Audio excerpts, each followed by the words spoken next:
నమస్తే, welcome to our channel. నేను మీ సిరి. పురంధేశ్వరి గారి ఫిర్యాదు మేరకు ఏపీ సీఎస్ ఇంకా డీజీపీ పైన వేటు పడే అవకాశం ఉందా? ఆల్రెడీ కొంతమంది అధికారులను అయితే బదిలీలు చేశారు. మరి వీళ్ళ పరిస్థితి ఎలా ఉండబోతుంది? సో ఈ అంశాన్ని మనకు వివరించడానికి మనతో పాటు ఉన్నారు ప్రముఖ సీనియర్ జర్నలిస్ట్ డివిఎస్ గారు. నమస్కారం సార్. నమస్తే సార్, ఏపీలో అయితే బదిలీల ప్రక్రియ అయితే మొదలైంది. కొంతమందిని బదిలీ చేశారు అధికారులని. అండ్ మొన్న చూసుకున్నట్టయితే అస్సాంకి మన రఘురామ్ రెడ్డి గారిని కూడా బదిలీ చేశారు. సో ఇదే క్రమంలో మరి ఈ సిఎస్ గారిని ఇంకా డీజీపీని బదిలీ చేసే అవకాశం ఉందంటారా?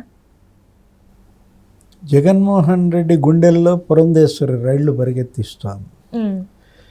అంటే జగన్మోహన్ రెడ్డి ఇవాళ 5 ఏళ్లలో మనం చూసాం ఏ విధంగా ఆంధ్రప్రదేశ్లో వ్యవస్థల ధ్వంసం, బ్యూరోక్రాస్ని నీకు ఏ విధంగా ఆయన బయాస్డ్గా మార్చేశారు. అధికార పార్టీ వైఎస్ఆర్ కాంగ్రెస్ భజనలో వీళ్ళు ఎలా మునిగి తేలుతున్నారు. ఇప్పుడు ఎన్నికలు వచ్చాయి, ఇంకా 35 రోజుల్లో ఎన్నికలు జరుగుతున్న పరిస్థితుల్లో ఇవాళ లెవెల్ ప్లేయింగ్ గ్రౌండ్ ఉందా? ఆంధ్రప్రదేశ్లో ఈక్వల్ ఆపర్చునిటీస్ కేంద్ర ఎన్నికల సంఘం అన్ని రాజకీయ పార్టీలకి కల్పించిందా? అధికార వైఎస్ఆర్ కాంగ్రెస్ పార్టీకి మొగ్గు చూపుతున్నారు అధికార యంత్రాంగం మొత్తం. భయంతోనో లేకపోతే ప్రలోభాలతోనో మొత్తానికి మనం చూసాం ఐఏఎస్లు ఐపీఎస్లు ఏ విధంగా జగన్మోహన్ రెడ్డి ఆయన పార్టీ సేవలో పునీతులవుతున్నారు. ఇప్పుడు మరి లెవెల్ ప్లేయింగ్ గ్రౌండ్ లేదు. తెలుగుదేశంకి, జనసేనకి, బీజేపీకి, కమ్యూనిస్టులకి, వైసీపీకి ఈక్వల్ ఆపర్చునిటీస్ ఉండాలి. ఏది మనం ప్రచారం చేసుకోవటంలో కానీ, వాళ్ళ యొక్క సిద్ధాంతాలను మేనిఫెస్టోలను ప్రజల్లోకి తీసుకువెళ్ళటంలో కానీ నిన్న చూసాం ప్రచార రథాలను కూడా తగలబెడుతున్నారు. అవును సార్. ఏది ఎక్కడో మంచికల్లులో కృష్ణదేవరాయల ప్రచార రథంపై అటాక్ జరిగిందని, మరో చోట గుంటూరు జిల్లాలోనే ఎక్కడో ఇంకో చోట ఇంకో ప్రచార రథంపై పెమ్మసాని ప్రచార రథంపై దాడి చేశారని, తగలబెట్టారని, ఇలాంటి పరిస్థితుల్లో మరి భయోత్పాతం. స్థానిక సంస్థల ఎన్నికల్లో గతంలో చూసాము ఎలా హింసాత్మక చర్యలకి పాల్పడింది, అధికారులు ఎలా కొమ్ముగాసింది. అధికారుల అండతో అధికార వైఎస్ఆర్ కాంగ్రెస్ పార్టీ మరి పేటరేగిపోవటం కళ్ళ ముందున్న దీంట్లో కేంద్ర ఎన్నికల సంఘం 9 మందిని తప్పించింది. మొన్న వారం రోజుల క్రితం 3 ఐఏఎస్లను తప్పించింది, 6 ఐపీఎస్లను తప్పించింది. అదేంటి? అది కేవలం ఒక శాంపుల్ మాత్రమే. అది తీసుకున్న తర్వాత అయినా వీళ్ళు దారిలోకి వచ్చారా అంటే లేదు. ఏం జరిగింది? పెన్షన్ల పంపిణీ మొన్న చూసాము ఎలా జరిగిందో. ఇచ్చిన ఆదేశాలేంటి, అమలైందేంటి? పెన్షన్ల పంపిణీ 9 లక్షల మంది ఎవరైతే రాలేరో, ఎవరైతే నడవలేరో, వృద్ధులో వాళ్ళ ఇళ్ల దగ్గరికే వెళ్ళి పంచమంటే వీళ్ళు ఏం చేశారు? నొలక మంచాలు వేసుకుని వెళ్ళి వాళ్ళని ఎక్కించుకుని వచ్చి ఎండల్లో తిప్పి, ఇక్కడ నిధులు లేక, బ్యాంకులో డబ్బులు లేక వాళ్ళని మళ్ళీ వెనక్కి పంపించి వడదెబ్బ కొట్టి 38-40 మంది చనిపోయిన పరిస్థితి. ఇప్పుడు ఇదే సిఎస్ ఆధ్వర్యంలో మళ్ళా ఎన్నికల లోపు ఇంకోసారి పింఛన్లు పంపిణీ జరుగుతుంది. ఎన్నిక ఎప్పుడు? 13వ తారీఖు. మళ్ళీ 1వ తారీఖు పింఛన్లు ఇవ్వాలి కదా. అప్పుడు మళ్ళీ ఇదే డ్రామానా? అప్పుడు నొలక మంచాలు తెస్తారా? అప్పుడు ఇంకెంతమందిని చంపుతారు? అంటే ఒక పింఛన్ల పంపిణీ ఆదేశాలే సక్రమంగా అమలు చేయలేనటువంటి జవహర్ రెడ్డి ఆధ్వర్యంలో రేపటి ఎన్నికలు ఎలా జరుగుతాయి? అధికార యంత్రాంగం అరే సిఎస్కి సహకరించట్లేదా? సిఎస్ జగన్మోహన్ రెడ్డికి డమ్మీగా మారారా? కేంద్ర ఎన్నికల సంఘం ఏదో ఒక 9 మందిని తప్పించినంత మాత్రానో, రఘురామరెడ్డిని అస్సాంకి మార్చినంత మాత్రానో ఇక్కడ నడిచేటట్టుగా లేదు. ఇప్పుడు మొత్తం అధికారుల్ని షఫ్లింగ్ చేయాలి.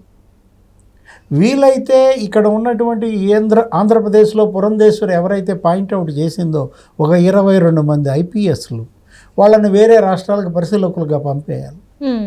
మనం చూసాం 10th క్లాస్లో ఎగ్జామ్స్ నువ్వు రాసి ఉంటావు, షఫ్లింగ్. అవును సార్. కాపీ కొట్టే పిల్లల్ని ఏం చేస్తారు? ఇటు అటు అటు ఇటు మార్చేస్తుంటారు. ఇంటర్మీడియట్లో కూడా జంబ్లింగ్. ఇలా జంబ్లింగ్ చేయాల్సిన పరిస్థితి ఏర్పడింది ఆంధ్రప్రదేశ్లో. ఎవరిని? ఐఏఎస్ఎల్ని, ఐపీఎస్ఎల్ని అన్నమాట. ఎందుకంటే మరి అట్లా కాపీ కొడుతున్నారు ఎవరు ఐపీఎస్లు ఐఏఎస్లు అనమాట. వీళ్ళని వేరే రాష్ట్రాలకు వేయండి, వేరే రాష్ట్రాల వాళ్ళని ఇక్కడికి వేయండి. మొన్న చూసాం రఘురామరెడ్డిని ఎలా అయితే అస్సాం పరిశీలకుడిగా పంపారో అక్కడున్న వాళ్ళని ఇక్కడ పంపించేసేయండి. ఇప్పుడు పురంధేశ్వరి రాసిన లేఖ, ఆమె ఫిర్యాదు రాజకీయంగా చూడకూడదు. ఆమె ఏదో ఒక పార్టీ అధ్యక్షురాలుగానో ఇదేదో ఈ ఎలిగేషన్స్ ఇవి రాజకీయ ఆరోపణలు కాదు, ఇవి వాస్తవాలు. అలాంటి పరిస్థితుల్లో మరి ఆమె చేసిన ఎలిగేషన్స్ ఏంటి? Telephone tapping. అవును సార్, టెలిఫోన్ ట్యాపింగ్ తీవ్రంగా పాల్పడుతున్నారు. పిఎస్ఆర్ ఆంజనేయుల ఆధ్వర్యంలో, కొల్లి రఘురామరెడ్డి ఆధ్వర్యంలో, రిషాంత్ రెడ్డి పర్యవేక్షణలో అని ఆమె తీవ్రమైన ఎలిగేషన్ చేసినప్పుడు ఆంధ్రప్రదేశ్లో ఫోన్ ట్యాపింగ్ జరుగుతోంది. ప్రతిపక్షాల ఫోన్లన్నీ ట్యాప్ చేయడం. 4 ఏళ్ల క్రితమే మాజీ ముఖ్యమంత్రి చంద్రబాబు తన ఫోన్ ట్యాపింగ్ జరుగుతోందని ప్రధానికే లేఖ రాశారు.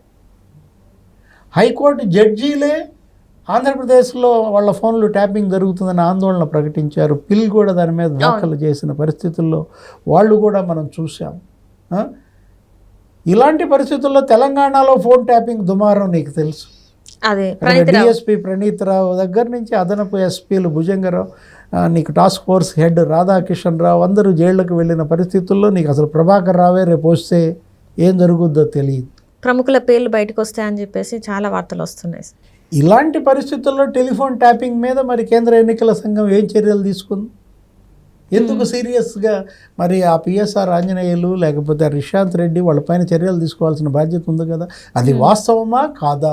పురంధేశ్వరి చేసినటువంటి ఆరోపణలు నీకు తెలుసమన్న దీంట్లో కేంద్ర ఎన్నికల సంఘం కూడా రాష్ట్ర ఎన్నికల సంఘం కమిషనర్ ముఖేష్ కుమార్ మీనాకి రిపోర్ట్ పంపమన్నారు. ఇవాళ మరి మీనా ఇచ్చే రిపోర్టు పైన వాళ్ళ భవిష్యత్ ఆధారపడి ఉంది. ఆంధ్రప్రదేశ్లో స్వేచ్ఛాయుతంగా పారదర్శక ఎన్నికలకు దోహదపడేటట్టుగా మీనా ఇచ్చే రిపోర్ట్ ఆధారపడి ఉందన్నమాట. ఫ్రీ అండ్ ఫెయిర్ ఎలక్షన్ ఇవాళ ఆంధ్రప్రదేశ్లో జరుగుతుందన్న నమ్మకం ఎవరికీ లేదన్నమాట. అంటే ఇదంతా కూడా జగన్మోహన్ రెడ్డి గారు ఈ 5 ఏళ్లలో చేసిన దాని ప్రకారం ఇలా ఈరోజు ఇలా జరుగుతుందంటారా సార్? అంటే తన సామాజిక వర్గ అధికారులని తన పక్కన పెట్టుకోవడం, కొంతమంది నాయకులు అంటే అధికారులని వాళ్ళ రైట్ హ్యాండ్ లాగా మార్చుకొని ఈ రోజు ఈ పరిస్థితి తీసుకొచ్చారంటారు. ఒకే జిల్లాకు చెందిన వాళ్ళంతా కూడా ఉమ్మడి కడప జిల్లాకు చెందినటువంటి జవహర్ రెడ్డి వాళ్ళ సిఎస్, ఉమ్మడి కడప జిల్లాకు చెందినటువంటి కసిరెడ్డి రాజేంద్రనాథ్ రెడ్డి ఇవాళ డీజీపీ, ఉమ్మడి కడప జిల్లాకు చెందినటువంటి ధనుంజయ రెడ్డి ఇవాళ సీఎంఓ ప్రిన్సిపల్ సెక్రటరీ. అందరిది ఒకే సామాజిక వర్గం, సీఎం సామాజిక వర్గం అయినప్పుడు ఎందుకు ఇంతగా ఇంకా కేంద్ర ఎన్నికల సంఘం డోలాయమానంగా ఉంటుంది? ఎందుకని చర్యలు తీసుకోవట్లేదు? ఎందుకు వీళ్ళని పక్కన పెట్టట్లేదు? ఎందుకంటారు సార్? మరి దానిపైనే కదా ఇవాళ ప్రజల్లో కూడా అపోహలు, అనుమానాలు, సందేహాలు. కారణం ఇదే అన్నమాట. ఇప్పటికైనా ఇంకా 35 రోజుల సమయం ఉంది. సిఎస్ని డీజీపీని పక్కన పెడితే తప్ప ఇక్కడ స్వేచ్ఛాయుతంగా పారదర్శకంగా ఎన్నికలకు అవకాశం లేదు. డీజీపీ రాజేంద్రనాథ్ రెడ్డి ఆధ్వర్యంలో పోలీసులు నిష్పాక్షికంగా పనిచేస్తారన్న నమ్మకం కలగట్లేదు.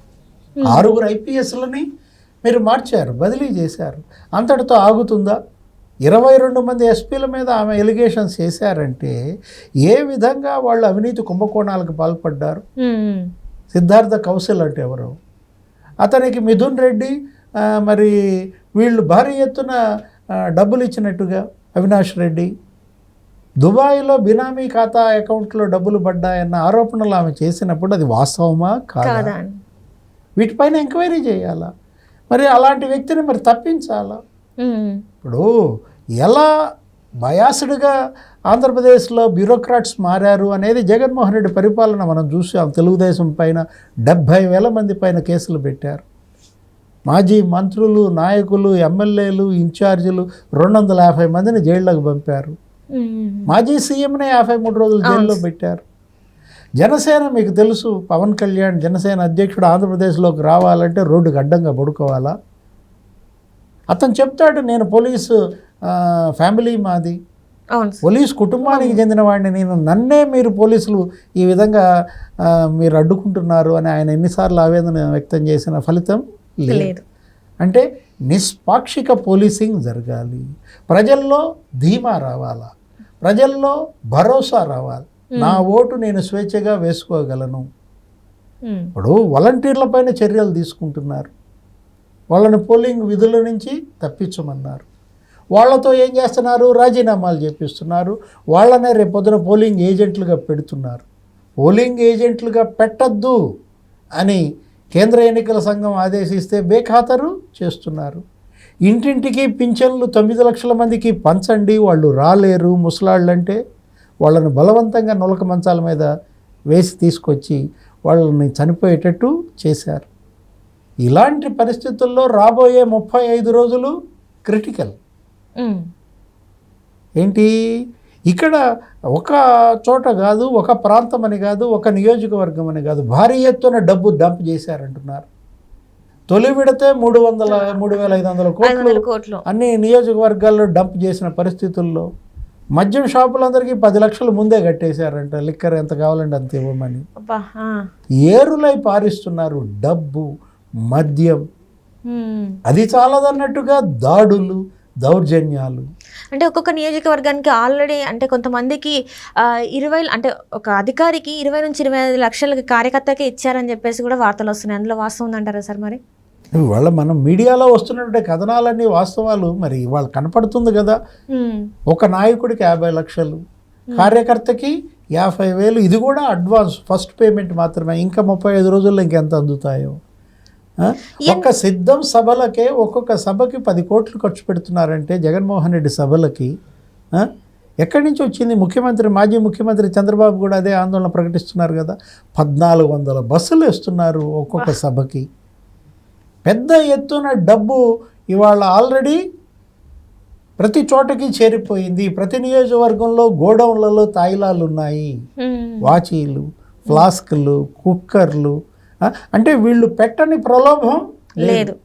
లోబర్చుకోవటం కోసం రేపటి ఓటును అంగడి సరుకుగా మార్చిన పరిస్థితి.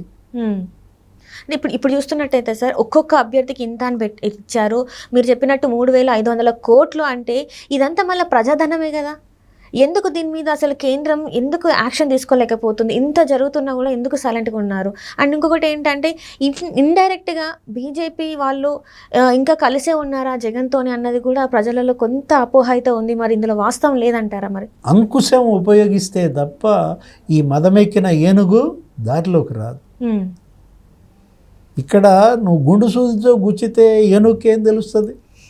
ఇప్పుడు కేంద్ర ఎన్నికల సంఘం చర్యలు కూడా ఏదో గుండు సూదితో గుచ్చినట్టుగా ఉన్నాయి తప్ప దున్నపోత మీద వర్షం పడితే ఏమవుతుంది? తోకతో ఇట్టు అనుకుంటుంది. అలాంటి పరిస్థితుల్లో కేంద్ర ఎన్నికల సంఘం మరి ఈరోజు కళ్ళు తెరిచి కొంతవరకు సరిదిద్దడానికి ప్రయత్నించింది.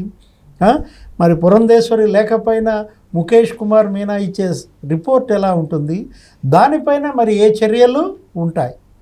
వీటన్నిటిపైన రేపటి ప్రజాస్వామ్యం ఆధారపడి ఉంది, ఫలితం ఆధారపడి ఉంది. రాబోయే ప్రజా తీర్పు అది ప్రజల తీర్పు కావాలి, అది డబ్బు తీర్పు కాకూడదు, అది దాడుల భయంతో వచ్చిన తీర్పు కాకూడదు, అది ప్రలోభాల ఎర్రలో వచ్చిన తీర్పు కాకూడదు. నిజమైన ప్రజా తీర్పుకు ఆంధ్రప్రదేశ్లో దోహదపడేలాగా భారత ఎన్నికల సంఘం చర్యలు ఉండాలా, ప్రజల్లో భరోసా కల్పించాలా. నా ఓటు నేను నిర్భీతిగా వేసుకోగలను, నాకు నచ్చిన పార్టీకి అనేటటువంటి స్వేచ్ఛ ఇక్కడ ఓటర్లకు కల్పించినప్పుడే ఆంధ్రప్రదేశ్లో నిజమైన ప్రజా తీర్పు వస్తుంది. Right sir, right. Thank you so much sir. నమస్తే.